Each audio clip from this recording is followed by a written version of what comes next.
I am Edenia Gallardo, and my final presentation is on Susan Kare. Speaking about Susan Kare is speaking about icons. Susan Kare helped to redefine the concepts of icons. The majority of icons that we daily use in computers were designed by Susan Kare. Susan Kare was born on February 5th in 1954 in Ithaca, in New York. After being summa cum laude in Bachelor of Art from the Mount Holyoke College, she got a Master in Art and a PhD from the New York University.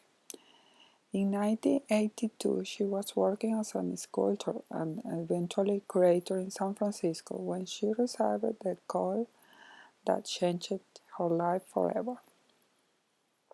At that time, Apple was looking for humanize their computers.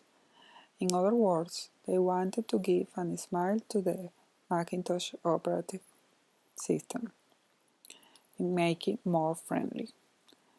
Susan Kare was the graphic designer that gave that happy face to the Mac computers. She also introduced her heroes in graphic design to Steve Jobs. Paul Round, the IBM logo graphic designer, created the logo for Next, the company that Steve Jobs created after he left Apple. She said in an interview for The New Yorker that Charles and Ray Eames, the IBM video producer, Milton Glaser, the iconic I Heart New York logo, and Saul Steinberg, the New Yorker contributor and cartoonist, were her other idols of graphic design. Susan Kare is an icon of icons because she designed numerous icons and bitmap fonts, and she became a pixel art pioneer. And finally, he humanized Macintosh.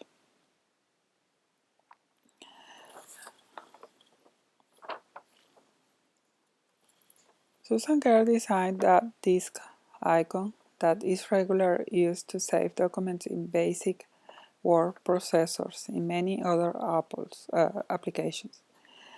She used to say that the basic problem that you're trying to solve by designing an icon for a screen has not changed. You aim to create an image that's a visual shorthand for a concept. If you do your work well, that image becomes meaningful as a symbol, meaning memorableness and clarity are present in her philosophy. Back in the 80s, all printers used to use dots in each side of the paper sheets.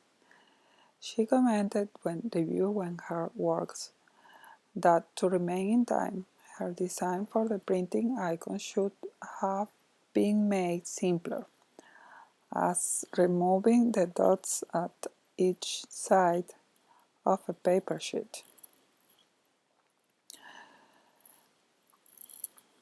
At the beginning, the format was in black and white and small, only 72 dots per inch per icon, but they fitted perfect for representing her personal characteristics as a designer, meaning memorableness and clarity. Lacking expertise in computers, she used all the expertise she had at the moment in mosaics, cross-stitch, and hieroglyphics to create the icons and font types for the Mac computers. Her vintage icons for Apple are sold as objects of cult like accessories or in canvas painting, on her website. Her collection of design is exhibited in the MoMA, the Museum of Modern Art. The icons that she designed are constructed with a grid of pixels, like a mosaic-like precision. I personally think that she has an effective impact in graphic design. It is interesting that she was not an expert on computers at the beginning, but she was well prepared for developing concepts and ideas. In the 80s, people rarely had expertise in computers, but she had, at that moment, a big background in art. She had a master in art and a PhD in art also. Apple computers were a big success then, and she knew how to fit very well in the workstation of the company. She was able to understand what they were looking for and to translate those ideas into meaningful, memorable, and clear images. Like the icon with a bomb to warn us that something had gone wrong, or the perennial design for the command icon that is present on the keyboards of the Mac computers.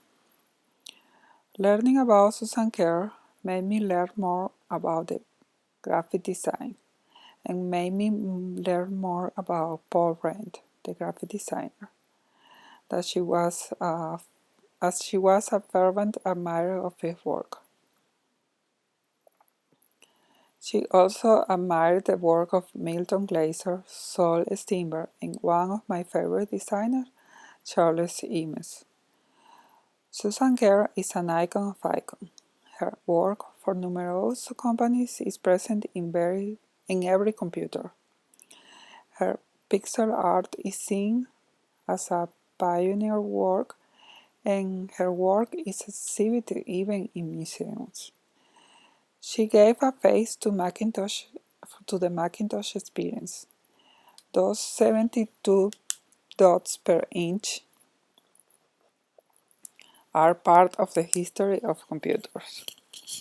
As Paul Rand used to say, don't try to be original, just try to be good. And she was good. Thank you for your attention. See you next time.